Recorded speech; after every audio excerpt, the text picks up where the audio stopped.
Ky është skandal dhe nuk është skandal sportiv. Ky është skandal mbi gjitha skandal politik. Ky është një vendim që e vë shqiptarin në dorë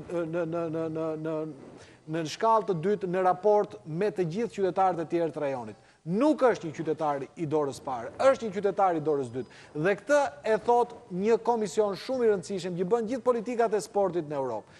Dhe ky është një vendim i cili nuk mund të kalojë dot pa pasoja politike. Nuk mund të eshte kryeministri, kryetari i kuvendit, presidenti i Republikës, ministri i jashtëm. Nuk mund të eshte opozita dhe megjithatë nuk mund të eshte shqiptarët. Kudo që ndodhen, Tiranë, Prishtinë, kudo që ka njerëz jo vetëm që duan sportin, por që duan atë dheun e tyre. Detyra patriotike në këtë moment është me fillu me fol. Dhe sa më tepër të flasim, aq më tepër ndoshta vëm në pozitë vështirë ata që janë lobet serbe që ne i quajmë. Nuk mund ta pranojmë dot vendimin që jemi vend i vogël dhe s'kemi drejt.